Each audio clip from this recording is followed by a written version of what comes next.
Hello friend, today we see inverse trigonometric function. Topic आपला कुठला आहे ट्रिग्नोमेट्रिक फंक्शन मॅथमॅटिक्स फर्स्टमधला. आज आपण टॉपिक पाहणार आहोत इन्व्हर्स ट्रिग्नोमेट्रिक फंक्शन. आता what is inverse trigonometric function हे तुम्हाला सांगायच्या अगोदर एक सपोज फॉर एक्झाम्पल एक मी एक्झाम्पल घेतो. सपोज या ठिकाणी एक्झाम्पल तुम्हाला दिलेलं आहे बघा. For example find the principal value of sine inverse 1/2. आता आपण काय करत होतो प्रिन्सिपल व्हॅल्यूमध्ये. तर प्रिन्सिपल व्हॅल्यूमध्ये आपल्याला जो क्वेश्चन दिलेला आहे काय मे बी साइन 1/2 वगैरे असं दिलं होतं. तर त्याच्यामध्ये आपण व्हॅल्यू जो फाइंड आउट करत होतो त्या व्हॅल्यू आपण किती फाइंड आउट करत होतो, आपण 2 व्हॅल्यू फाइंड आउट करत होतो. त्या व्हॅल्यू कशा होत्या 0 आणि 2π इन बिटवीन 0 अँड 2π अशा आपण त्या व्हॅल्यू फाइंड आउट करत होतो. आता याच्यामध्ये सुद्धा तुम्हाला तेच करायचं आहे, फक्त थोडासा एक्झॅक्टली फरक थोडासा करायचा आहे. थोडासा फरक म्हणजे काय करायचा, तो कसा करायचा. What is the difference between principal value of किंवा साध्या इक्वेशनची प्रिन्सिपल व्हॅल्यू, नॉर्मल इक्वेशनची प्रिन्सिपल व्हॅल्यू आणि इन्व्हर्स ट्रिग्नोमेट्रिक फंक्शनची प्रिन्सिपल व्हॅल्यू ह्याच्यामध्ये जो डिफरन्स आहे तो आज आपल्याला बघायचा आहे. आता याच्यामध्ये तुम्ही एक लक्षात ठेवा, प्रिन्सिपल व्हॅल्यू आपल्याला फाइंड आउट करताना 2 व्हॅल्यू आपण काढत होतो. आलं लक्षात. त्याच्यामध्ये आपल्याला सपोज फॉर एक्झाम्पल असं जर असेल एक्झाम्पल तर sine inverse 1/2 is equal to theta. तुम्हाला क्वेश्चन कसा दिला, find the principal value of sine inverse 1/2. आता आपल्याला थीटा म्हणजे तर sine inverse 1/2 is equal to theta असं आलं. आणि हे साइन इनवर्स जर त्या साईडला गेलं थीटाच्या बाजूला गेलं तर काय झालं, sine theta is equal to 1/2. मग sine theta is equal to sine π/6. Theta is equal to काय आलं π/6 आलं. मग या ठिकाणी आता ह्याच्यामध्ये फरक आपल्याला डिफरन्स काय बघायचा आहे तर थीटाची जी व्हॅल्यू π/6 आलेली आहे या ठिकाणी ती व्हॅल्यू या इक्वेशनला सॅटिस्फाईड करते का नाही. Here is theta is equal to π/6. The value which we will find will satisfied or not this equation. फक्त आपल्याला एवढंच करायचं आहे की थीटाची व्हॅल्यू इज इक्वल टू π/6 जी व्हॅल्यू आलेली आहे ती व्हॅल्यू ह्या इक्वेशनला सॅटिस्फाईड करते का नाही हेच फक्त आपल्याला ह्याच्यामध्ये शोधायचं आहे. यालाच काय म्हणतात इन्व्हर्स ट्रिग्नोमेट्रिक फंक्शन. आता समोर तुम्हाला मी एक चार्ट दाखवतो बघा. यामध्ये काय दिलेलं आहे बघा, domain and range of inverse trigonometric function. याच्यामध्ये बघा काय काय दिलेलं आहे, रेंज दिलेलं आहे, डोमेन दिलेलं आहे. आलं लक्षात. आता याच्यामध्ये बघा आता जी व्हॅल्यू आपल्याला आलेली आहे कुठली आपण value theta is equal to π/6 ही जी व्हॅल्यू आपण फाइंड आउट केलेली आहे. आलं लक्षात.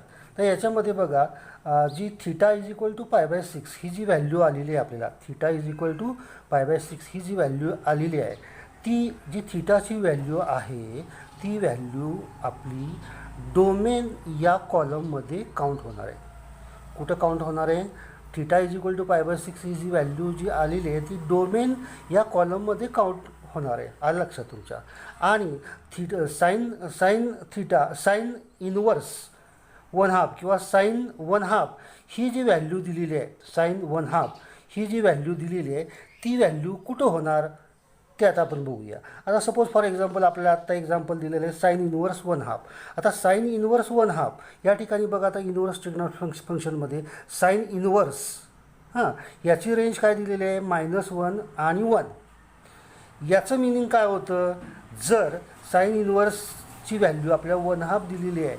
आलं लक्षात तुमच्या. साइन इनवर्सची व्हॅल्यू जर 1/2 दिलेली आहे ती व्हॅल्यू -1 आणि 1च्या मध्ये -1 आणि 1च्या मध्ये जर येत असेल, if the value comes in between -1 and 1 so this time our equation is satisfied. म्हणजे याचा अर्थ काय, साइन इनवर्सची व्हॅल्यू जर त्यांनी 1/2 दिलेली आहे पण त्याची जी रेंज आहे ती -1 आणि 1च्या मध्ये त्या थीटाची जर व्हॅल्यू येत असेल तर त्या सिस्टीमला काय म्हणतात, त्या इक्वेशनची ती रेंज आहे असं म्हणायचं. म्हणजे आता इथं काय होणार आहे, डोमेन ह्याच्यामध्ये काय आलेला आहे आपला थीटा इज इक्वल टू π/6 आलेला आहे. π/6 ही जी व्हॅल्यू आहे ही व्हॅल्यू ह्या डोमेनच्या ह्याच्यामध्ये -π/2 आणि π/2 म्हणजे -90 आणि +90च्या मध्ये येते का π/6 व्हॅल्यू? तर येते. म्हणजे डोमेन ह्याचा हा इट्स ओके. मग त्याची व्हॅल्यू -1 आणि 1च्या मध्ये जर येत असेल तर ती त्याची रेंज जी आहे त्या इक्वेशनची ती कशी आहे? -1 आणि 1 आहे असं म्हटलं जातं. लक्षात ठेवा, थिटा हा नेहमी डोमेन याच्यामध्ये हा काय होतो? काउंट होतो. आणि त्या डोमेनच्या कॉलमलाच आपण दुसरं एक त्याचं नाव आहे. त्याचं नाव काय? प्रिन्सिपल ब्रांच व्हॅल्यू असं त्याला म्हटलं जातं. त्याच्यानंतर पुढचं बघा आता, कॉस इन्व्हर्स -1 1 ह्याचा जो डोमेन आहे ह्याची रेंज आहे ती -1 1 आणि ह्याचा डोमेन जो आहे तो 0 आणि पाय. म्हणजे 0 आणि पायच्या मध्ये जी व्हॅल्यू असेल, आलं लक्षात, 0 आणि पायच्या मध्ये त्याची व्हॅल्यू आली पाहिजे. आणि कॉस इन्व्हर्सची रेंज आहे ती -1 in 1 ह्या दोघांच्या मध्ये आली पाहिजे, तरच ते इक्वेशन काय होणार आहे? सॅटिस्फाय होणार आहे. त्याच्यानंतर पुढचं बघा आता, पुढे ह्याच्यामध्ये टॅन इन्व्हर्स. टॅन इन्व्हर्स म्हणजे काय? त्याची रेंज काय आहे? आर म्हणजे काय? Real number. तर ह्याचा जो डोमेन आहे तो काय? -π/2 आणि π/2 म्हणजे -90 आणि +90च्या ऑल रिअल नंबरमध्ये तो डोमेन त्याचा येऊ शकतो. कॉट इन्व्हर्सचं सुद्धा तसंच आहे. त्याची जी रेंज आहे ती रिअल नंबर्स आहेत, पण ती जी आहे डोमेन जो आहे तो 0 आणि π/च्या मध्ये आला पाहिजे. सेक इन्व्हर्सचं सुद्धा तसंच आहे, पण याच्यामध्ये फरक आहे. आर म्हणजे रिअल नंबर आहे, पण -1 आणि 1च्या मध्ये त्याची रेंज आहे आणि त्याचा जो डोमेन आहे तो -π/2 आणि π/2च्या मध्ये आल्या पाहिजे. पण या पुढं काय लिहिलं आहे बघा? 0 लिहिलेलं आहे. कर्ली ब्रॅकेटमध्ये 0 लिहिलेलं आहे. याचा अर्थ काय? 0 याच्यामध्ये येऊ शकत नाही, म्हणजे 0 आली नाही पाहिजे.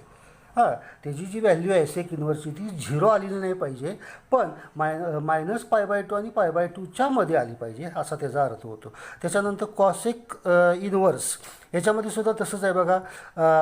रेंज जी आहे ती आर ही -1 आणि 1च्या मध्ये आली पाहिजे, ह्या व्हॅल्यूच्या मध्ये आली पाहिजे. आणि ह्याचा जो डोमेन आहे तो 0 आणि पायच्या सुद्धा मध्ये आला पाहिजे, पण -π/2 हा असला नाही पाहिजे, हे लक्षात घ्या.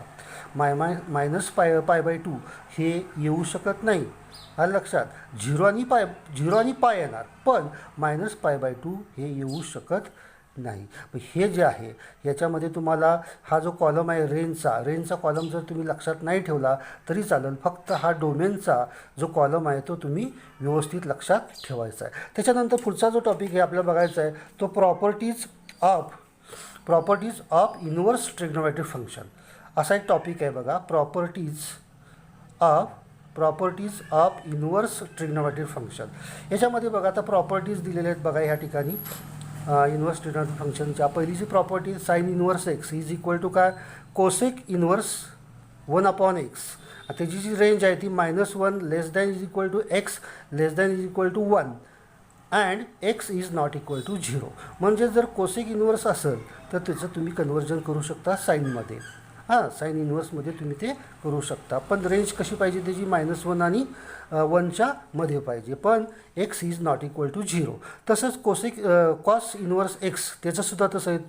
तुम्ही ते सेक इन्व्हर्सचं तुम्ही काय करू शकता? कॉसमध्ये करू शकता. त्याची रेंजसुद्धा वरच्या प्रमाणेच आहे. Tan inverse x is equal to काय? Cot inverse 1/x. पण इफ एक्स ग्रेटर दॅन 0, मग एक्स ग्रेटर दॅन 0 असेल आणि कॉट हा कसा पाहिजे? कॉटचं काय करू शकता तुम्ही? टॅन करू शकता, टॅनचं कॉट करू शकता, पण त्याची जी रेंज आहे ती एक्स इज ग्रेटर दॅन 0. म्हणजे हा जो एक्स आहे तो कसा पाहिजे? ग्रेटर दॅन 0 पाहिजे. आणि टॅन इन्व्हर्स एक्स हा काय? -π plus cot inverse 1/x. If जर एक्स लेस दॅन 0 असेल तर तुम्ही त्या टॅन इन्व्हर्सची व्हॅल्यू कशी घ्यायची? -π प्लस कॉट इन्व्हर्स 1/x अशी घ्यायची. त्याच्यानंतर दुसरा जो पार्ट आहे, दुसरा सेक्शन जो आहे तो sine inverse x is equal to -sin inverse x is equal to ही त्याची रेंज आहे. म्हणजे एक्स कसा पाहिजे? -1पेक्षा मोठा पाहिजे आणि 1पेक्षा हा स्मॉल पाहिजे. आलं लक्षात. या ठिकाणी काय होणार आहे? मायनस जर साईन बाहेर आलं तर ते काय होणार आहे? -sin इन्व्हर्स एक्स असं होणार आहे. त्याच्यानंतर ह्या ज्या आहेत cos inverse x, tan inverse x, ह्याच्या ज्या आहेत त्या व्हॅल्यू ज्या आहेत ह्या तुम्ही लक्षात ठेवा. हे त्याचे फॉर्मॅट्स आहेत. येतं लक्षात तुमच्या. आता त्याच्यानंतर पुढचा लास्ट जो तो पॉईंट आहे ह्याच्यामध्ये तो कसा आहे बघा. आता तिसरा साईन इनवर्स. या ठिकाणी बघा sine inverse x plus cos inverse x is equal to pi by 2. आता हे तुम्ही आपण मागच्या वेळेस शिकलेलं आहे, मागच्या टॉपिकमध्ये शिकलो आहे आपण प्रिन्सिपल अँड जनरल सोल्युशनमध्ये. याच्यामध्येच काय तुम्ही लक्षात ठेवणार, साईन इनवर्स एक्स आणि कॉस इनवर्स एक्स असेल तर पाय बाय 2 येतं. त्याची रेंज काय आहे -1 आणि 1च्या मध्ये आला पाहिजे एक्सची व्हॅल्यू. या ठिकाणी तसंच tan inverse x cot inverse x हे ह्याचीसुद्धा व्हॅल्यू किती आहे pi by 2. Cos x plus sec inverse x ह्याचीसुद्धा व्हॅल्यू कशी आहे पाय बाय 2. पण या ठिकाणी x is greater than is equal to 1 असं पाहिजे. आता पुढच्या ज्या 3 सेक्शन्स आहेत बघा. Tan inverse x plus tan inverse y is equal to काय, tan inverse x plus y upon 1 minus x y. तर 1 मायनस एक्स वाय ही जी व्हॅल्यू आहे ही व्हॅल्यू कधी तुम्ही घेऊ शकता, तर जर x greater than 0 y greater than 0 आणि एक्स वाय लेस दॅन 1 असेल तर तुम्ही इथं काय घ्यायचं आहे 1 मायनस एक्स वाय घ्यायचं आहे. लक्षात येतं तुमच्या. एक्स वायचं मल्टिप्लिकेशन हे काय होणार आहे लेस दॅन 1 असं असेल तर. पुढचं जे इक्वेशन आहे ते tan inverse x plus tan inverse y is equal to pi plus tan inverse x plus y upon 1 minus x y. असं कधी घेऊ शकता तुम्ही, x greater than 0 y greater than 0 x y greater than 1. X y जर greater than 1 असेल तर तुम्ही ही value घेऊ शकता. याच्यानंतर पुढचं जे आहे लास्ट तर टॅन इनवर्स एक्स आणि टॅन इनवर्स वाय हे सुद्धा तुम्ही काय करू शकता, त्याचं इक्वेशन कसं करू शकता, x minus Y upon 1 plus x Y. आता इथं प्लस आलेलं आहे, प्लस कधी तुम्ही घेऊ शकता एक्स वाय, तर x greater than 0 y greater than 0. आता या ठिकाणी आपण काय केलेलं आहे, आपण इनवर्स फंक्शन जे आपलं जे आहे इनवर्स फंक्शन याचं मी तुम्हाला बेसिक हे सांगितलेलं आहे. बेसिक आत्तापर्यंत आपण हे बघितलेलं आहे. सगळे सेमच असतं, प्रिन्सिपल सोल्युशनसारखंच आहे. पण जी थिटाची व्हॅल्यू जी आपण प्रिन्सिपल सोल्युशनमध्ये बघत होतो की 0 आणि 2πच्या बिटवीन आली पाहिजे, या ठिकाणी काय करायचं आहे त्याच्या पुढचं करायचं आहे. येतं लक्षात तुमच्या. त्याच्यामध्ये ते इक्वेशन सॅटिस्फाय कोणत्या डोमेनला होतं तुम्ही हे एवढंच चेक करायचं आहे. आता ह्याच्यावरची जी एक्झाम्पल आहे ती तुम्हाला मी पुढच्या नेक्स्ट लेक्चरला आपण घेऊया. आलं लक्षात. तर बेसिकची हा तयारी व्यवस्थित करा. Okay bye.